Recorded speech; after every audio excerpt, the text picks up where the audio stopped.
बस्तियों के रहने वालों में से मर्द ही भेजे थे जिनकी तरफ हम वही भेजते थे। क्या इन लोगों ने मुल्क में सैरो सयाहत नहीं की कि देख लेते कि जो लोग उनसे पहले थे उनका अंजाम क्या हुआ। और मुत्तकियों के लिए आखिरत का घर बहुत अच्छा है, क्या तुम समझते नहीं?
यहाँ तक कि जब पैगंबर नाउम्मीद हो गए और उन्होंने ख्याल किया कि अपनी नुसरत के बारे में जो बात उन्होंने कही थी उसमें वो सच्चे न निकले, तो उनके पास हमारी मदद आ पहुंची।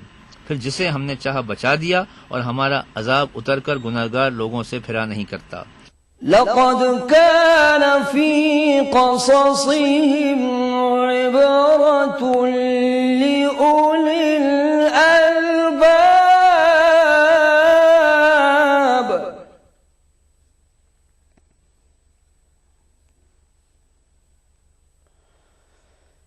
मा कान हदीसन युफ्तरा वलाकिन तस्दीक़ल लज़ी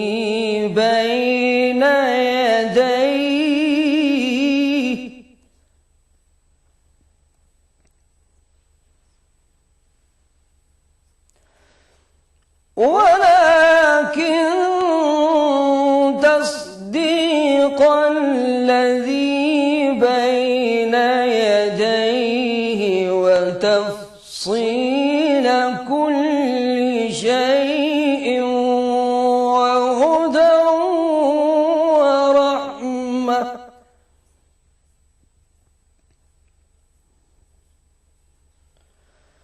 وتفصيل كل شيء وهدى ورحمة لقوم يؤمنون صدق الله العظيم। उनके किस्से में अक्लमंदों के लिए इबरत है। ये कुरान ऐसी बात नहीं है जो अपने दिल से बनाई गई हो, बल्कि जो किताबें इससे पहले नाजिल हुई हैं उनकी तस्दीक करने वाला है और हर चीज की तफसील करने वाला, और मोमिनों के लिए हिदायत और रहमत है। तिलावत और तर्जमे का सिलसिला जारी रहेगा। हम मिलते हैं एक मुख्तसर से वक्फे के बाद।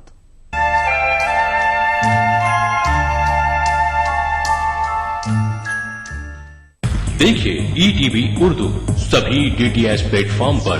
डिश टीवी पर चैनल नंबर 787, एयरटेल पर चैनल नंबर 610, टाटा स्काई पर चैनल नंबर 176, बिग टीवी पर चैनल नंबर 972, वीडियोकॉन पर चैनल नंबर 750। देखिए आपका अपना चैनल और भी बेहतर क्वालिटी में।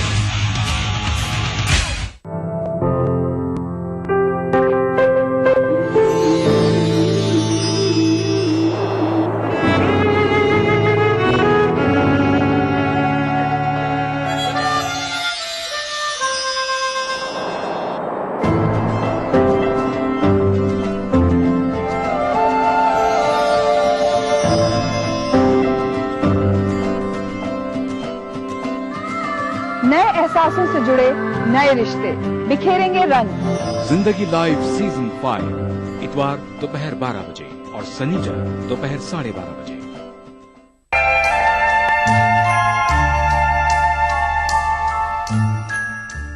वक्फे के बाद एक बार फिर आप सभी का खैर मकदम है।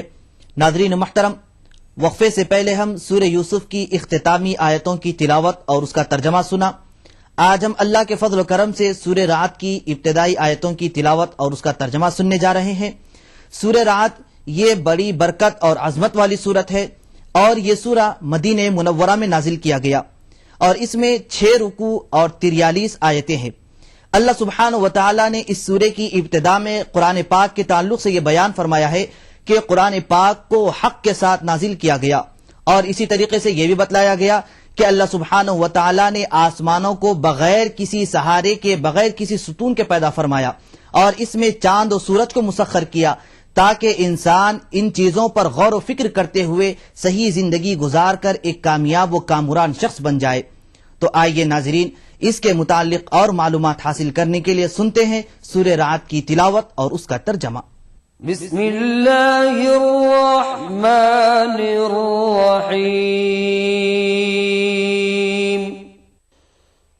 अलिफ लाम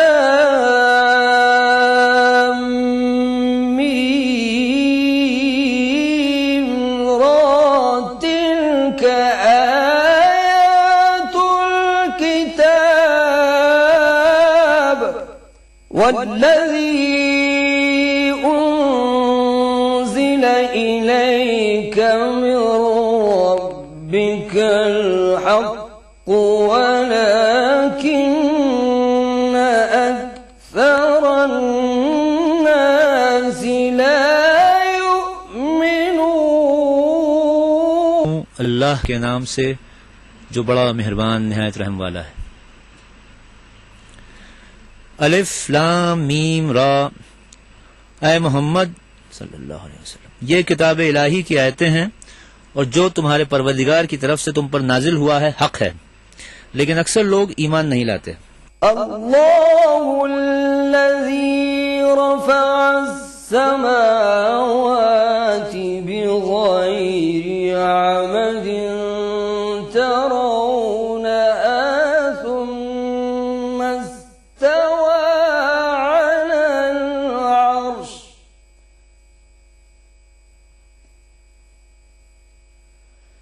ثم استوى على العرش وسخر الشمس والقمر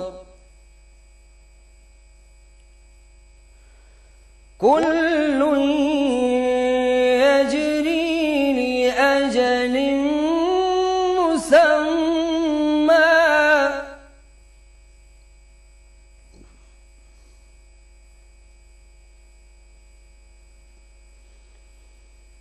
يدبر الأمر يفصل الآيات لعلكم بلقاء ربكم توقنون। अल्लाह तो वही है जिसने सुतूनों के बगैर आसमान जैसा कि तुम देखते हो इतने ऊंचे बनाए, फिर अर्श पे जा ठहरा और सूरज और चांद को काम में लगा दिया। हर एक मियाद मुअय्यन तक गर्दिश कर रहा है, वही दुनिया के कामों का इंतजाम करता है। इस तरह वो अपनी आयतें खोल खोल कर बयान करता है ताकि तुम अपने परवरदिगार के रूबरू जाने का यकीन करो। वहुवा अल्लज़ी मद्दल अर्ज़ वजअल फ़ीहा रवासिया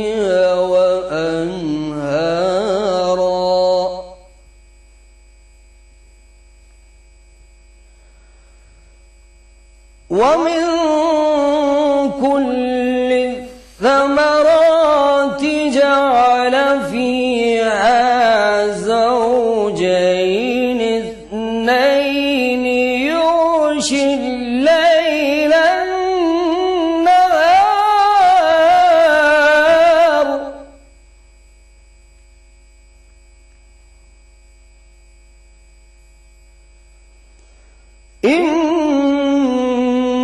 في ذلك لآيات لقوم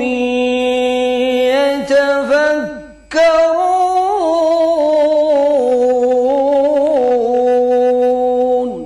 और वो वो तो वही है जिसने जमीन को फैलाया और उसमें पहाड़ और दरिया पैदा किए और हर तरह के मेवों की दो दो किस्में बनाई। वही रात को दिन का लिबास पहनाता है। गौर करने वालों के लिए इसमें बहुत सी निशानियां हैं। وفي الأرض قطع متجاورات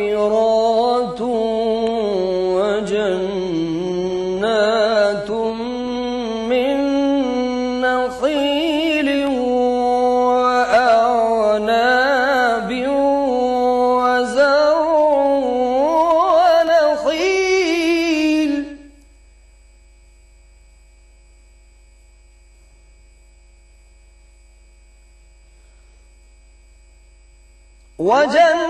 وجنات من أعناب وزرع ونخيل صنوان وغير صنوان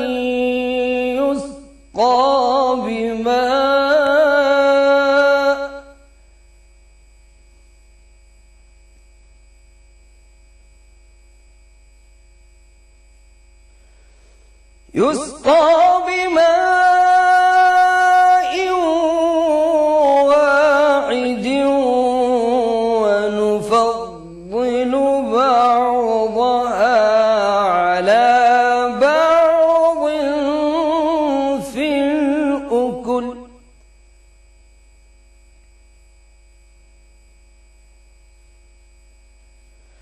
إن في ذلك لآيات لقوم يعقلون صدق الله العظيم। और जमीन में कई तरह के कतात हैं, एक दूसरे से मिले हुए, और अंगूर के बाग और खेती और खजूर के दरख्त। बाज की बहुत सी शाखें हैं और बाज की इतनी नहीं होती, बावजूद है कि पानी सबको एक ही मिलता है। और हम बाज मेवों को बाज पर लज्जत में फजीलत देते हैं। इसमें समझने वालों के लिए बहुत सी निशानियां हैं। अल्लाह सुब्हानहू व तआला से दुआ है कि हम सबको मुसीबतों पर सब्र करने की तौफीक नसीब फरमाए। नाज़रीन, आप हमें अपने खुतूत के जरिए अपनी गिरा कद्र आरा भेज सकते हैं। इसके लिए हमारा पता नोट फरमा लें। फरमाने इलाही, ETV उर्दू, रामोजी फिल्म सिटी, हैदराबाद 501512। इंशाअल्लाह कल हम सूरह राद में अल्लाह की कुदरत के ताल्लुक से मालूमात हासिल करेंगे।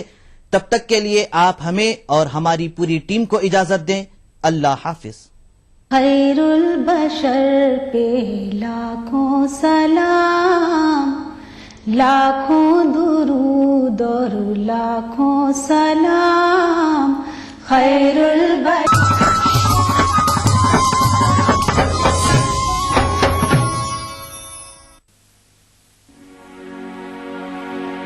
कासिद नहीं ये काम तेरा, अपनी राह ले। कासिद नहीं ये काम तेरा, अपनी राह ले। उसका पयाम दिल के सिवा कौन ला सके।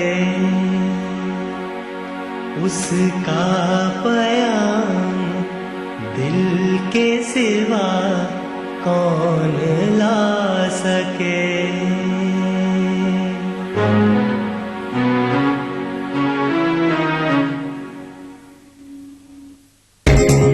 ETV उर्दू पर अगला प्रोग्राम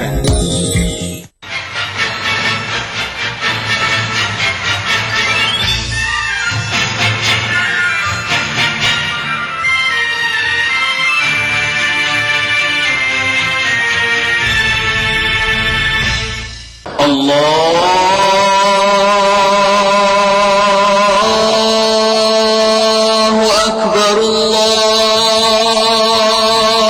अल्लाहु अकबर।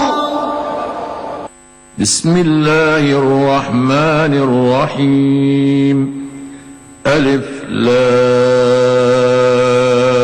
را كتاب أنزلناه إليك لتخرج الناس من الظلمات إلى النور بإذن ربهم إلى صراط العزيز الحميد الله الذي له ما في السماوات وما في الأرض وويل للكافرين من عذاب شديد الذين يستحبون الحياة الدنيا على الآخرة ويصدون عن سبيل الله ويبغونها عوجا أولئك في ضلال بعيد وما أرسلنا من رسول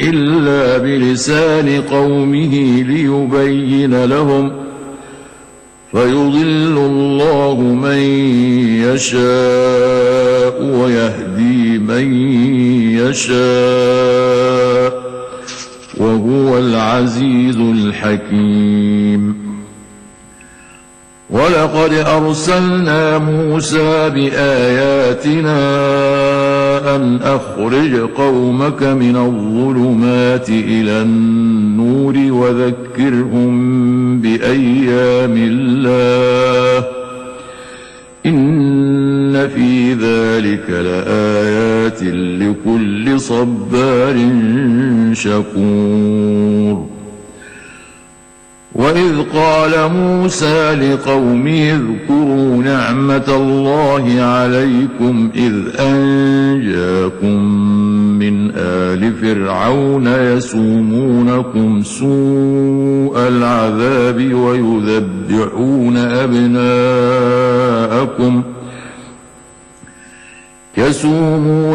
سوء العذاب ويذبحون أبناءكم ويستحيون نساءكم وفي ذلكم بلاء من ربكم عظيم وإذ تأذن ربكم لئن شكرتم لأزيدنكم ولئن كفرتم إن عذابي لشديد وقال موسى إن تكفروا أنتم ومن في الأرض جميعا فإن الله لغني حميد ألم يأتكم نبأ الذين من قبلكم قوم نوح وعاد وثمود والذين من بعدهم لا يعلمهم إلا الله جاءتهم رسلهم بالبينات فردوا أيديهم في أفواههم وقالوا إنا كفرنا بما أرسلتم به وإنا لفي شك مما تدعوننا إليه مريب قالت رسلهم أفي الله شك فاطر السماوات والأرض يدعوكم ليغفر لكم من ذنوبكم ويؤخركم إلى أجل مسمى قالوا إن أنتم إلا بشر مثلنا تريدون أن تصدونا عما كان يعبد آباؤنا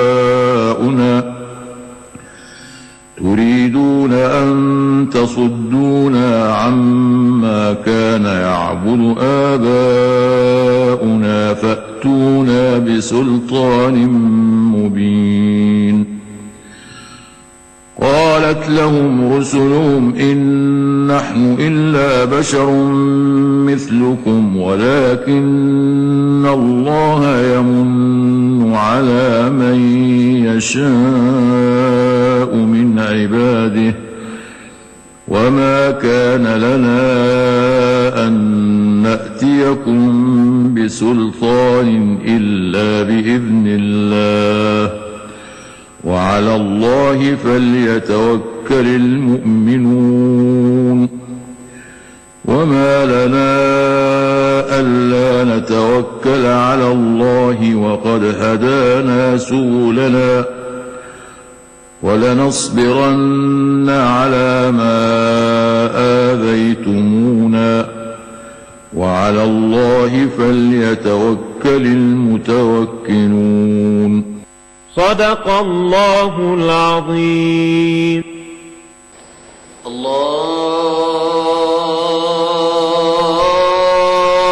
الله أكبر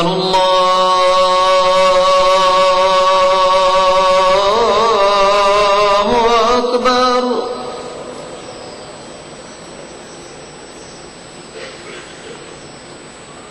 الله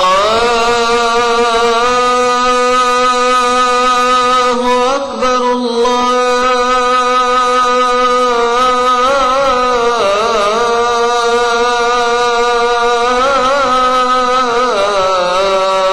الله أكبر.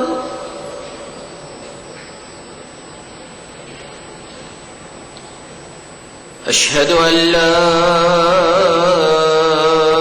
إله إلا الله.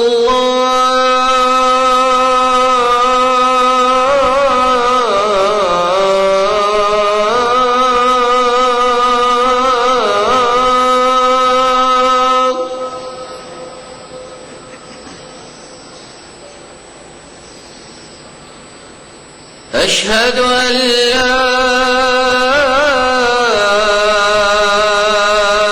إله إلا الله.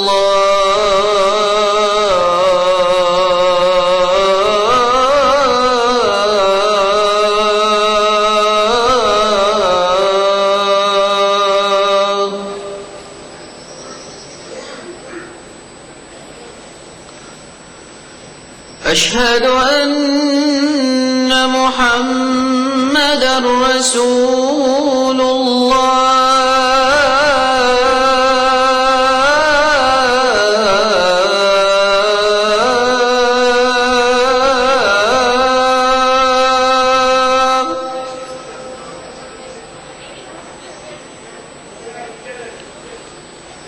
أشهد أن محمدا رسول الله.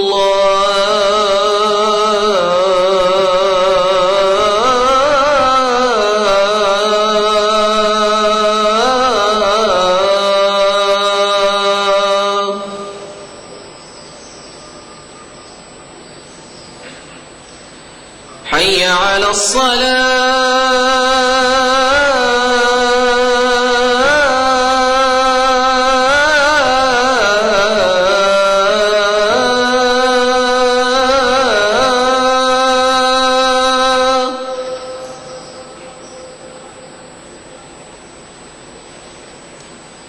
حي على الصلاة.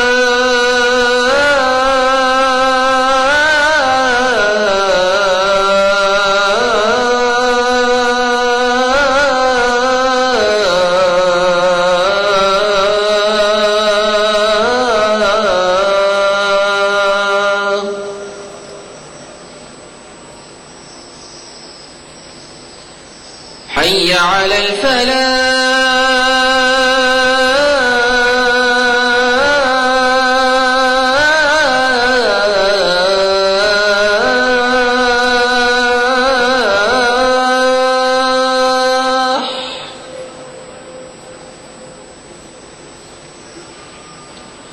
حي على الفلاح.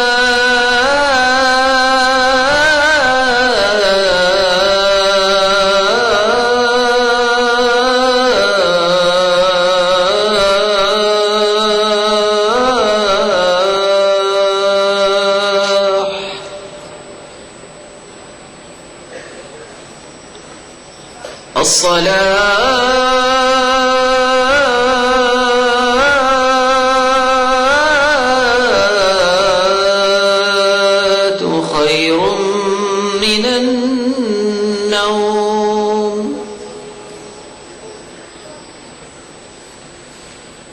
الصلاة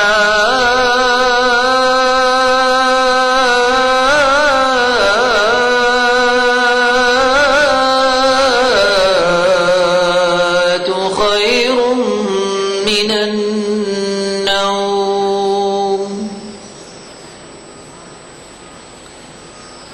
الله أكبر الله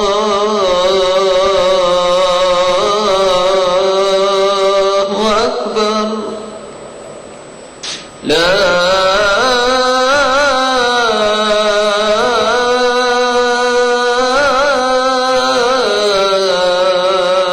إله إلا الله.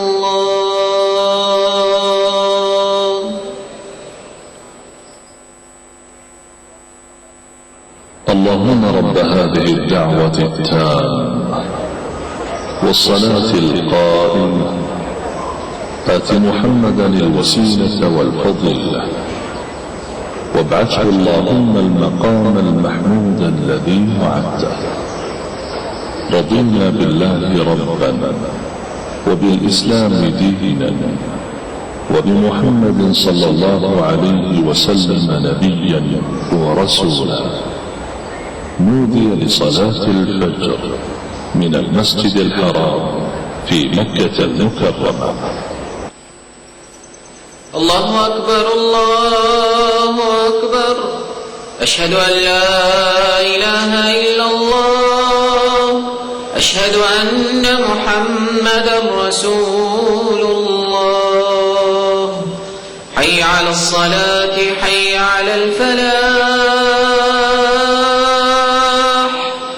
قد قامت الصلاة قد قامت الصلاة.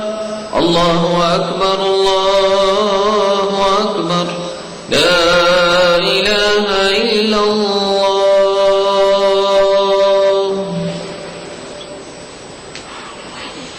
استووا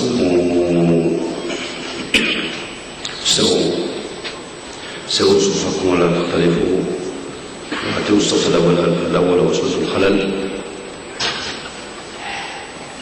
الله أكبر الله أكبر.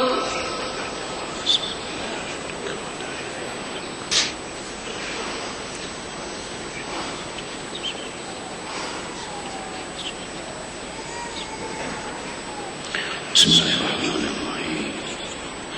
الحمد لله رب العالمين الرحمن الرحيم مالك يوم الدين.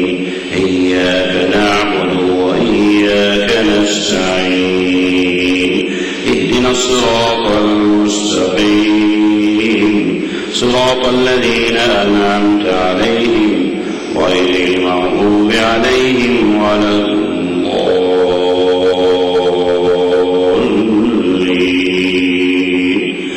آمين. بسم الله الرحمن الرحيم. يا أيها النبي لم تحرم ما أحل الله لك تبتغي مرضات أزواجك والله غفور رحيم. قد فرض الله لكم تحلة أيمانكم والله مولاكم وهو العليم الحكيم. وإذ أسر النبي إلى بعض أزواجه حديثا فلما نبأ به وأظهره الله عليه عرف بعضه وأعرض عن بعض. فلما نبأها به قالت من أنباك هذا قال نبأني العليم الخبير. إن تتوبا إلى الله فقد صغت قلوبكما وإن تظاهرا عليه فإن